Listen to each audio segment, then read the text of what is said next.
Today I'm going to be painting this forest scene with the little river there and some reflections and explaining my process as I go.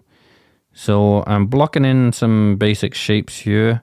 Generally one big shape will be on its own layer so I can adjust it later if the colors are not right.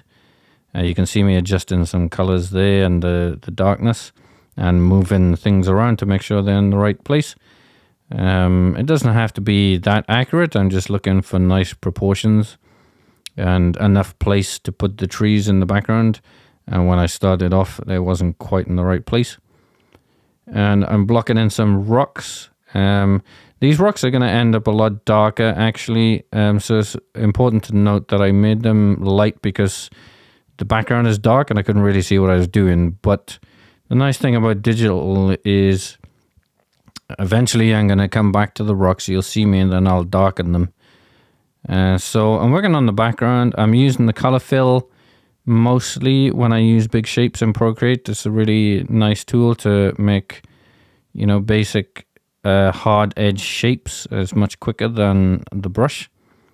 It takes a little bit getting used to, but it speeds things up nicely and it makes my shape's more random for some reason. I'm not sure why exactly, but it does. I think it's something to do with that dotted line, but it's cool. Try it out. But otherwise, you could just use the brush.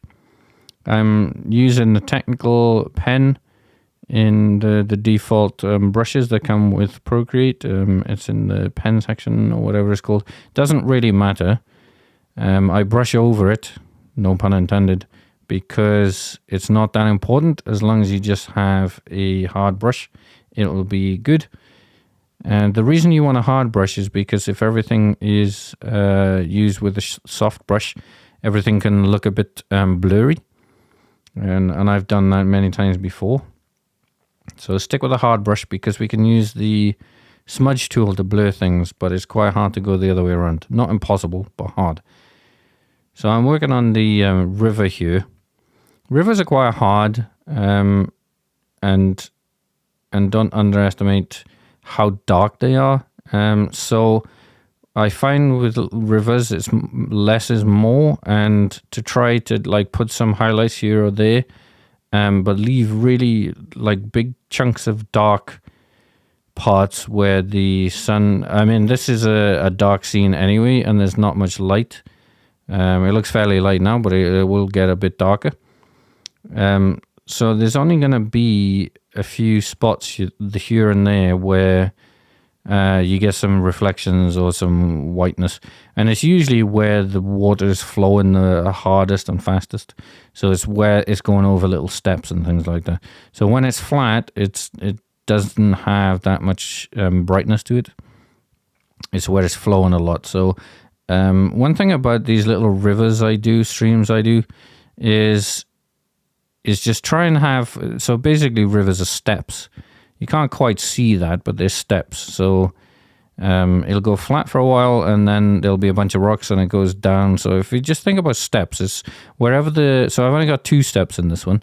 So when you have a step, this is where you'll get some light and some, water going over the edge and things like that. So just keep in mind that don't try and paint 15 steps, just have 1 or 2.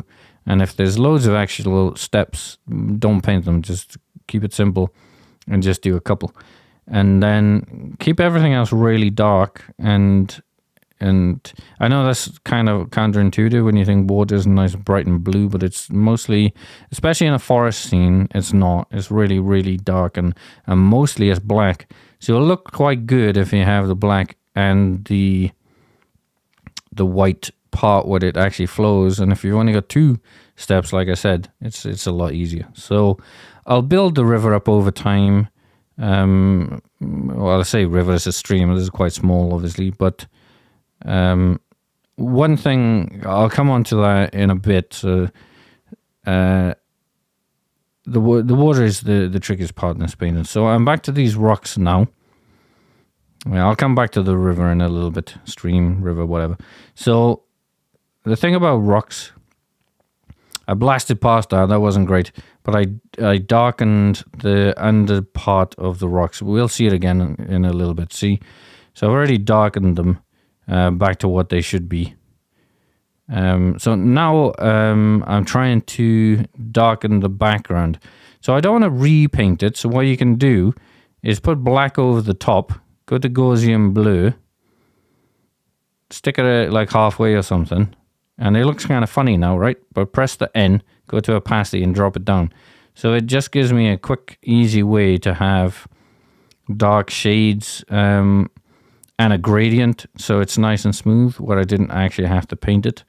So I use a gradient, Gaussian blur a lot because it basically just smooths out these hard shapes that I draw with the hard brushes.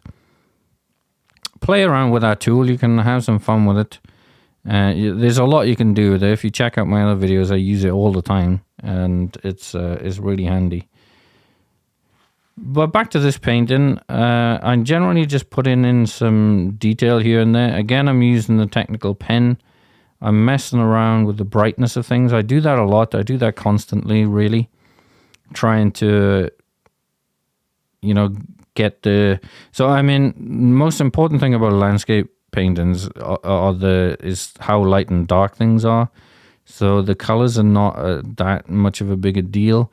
It's how light and dark things are, and usually it's quite hard to see that when you get into doing these, and usually you'll have something that's either too light or too dark, and that's kind of a major problem. So luckily with digital painting we can change it quite a lot.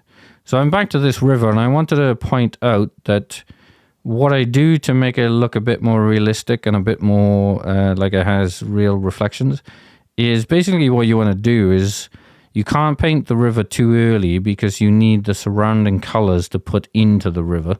So until you have the foliage and the ground and you've decided what color those are going to be, you can't really paint the river. You have to wait because you want to take those colors and you want to put them into the water and then smudge them a little bit with the smudge tool in Procreate. And there's whatever tool you're using, apps you're using, there'll be something like smudge anyway, blend or whatever. But don't blend it too much. So if you watch how I blend, it's very light and very subtle, and the smudge tool I turned down to like 30% or something like that. So you don't want to over smudge because it will look too blurry, and you want to be a bit careful with the smudge tool. It's quite powerful in Procreate in particular, so be careful with that and just put the opacity down, the left bar on my screen, the left bottom bar, put it down to like at least half and maybe more. And when you smudge, make sure your smudge tool isn't too big, because it smudges too much then, which is great if you want really subtle smoothness, but generally in the landscapes you want a bit of both. So now I'm really just adding detail here and there. Detail is so I'm back to the smudge tool there. See, so I got about like 75% actually, which is quite high for me, but obviously with pressure sensitivity on the pencil, I'm pressing quite light. I press quite light pretty much all of the time when I use my iPad and Procreate. It's really sensitive. I know you can change it in the settings, and I've tried that, but that didn't work too well for me either. So I just got used to pressing really light on the iPad. It's crazy sensitive. So if you use an iPad and Procreate, just press a lot lighter in general, especially Procreate. The other apps are not so sensitive, but Procreate is for some reason. And so I'm just fiddling around now, adding little bits here and there. And when I say adding detail, this is what changes my kind of stylized look to more realistic, is lots and lots more detail and lots more texture. And so this would be a good starting point. If you wanted this real, you just keep on going and going and going with the little details. But I'm not into that. I like stylized paintings, and this one was fun. It's quite challenging because it's all kind of dark, and that's always quite hard. But if you liked it, give me a sub and a like, and I'll catch you in the next one. Thanks.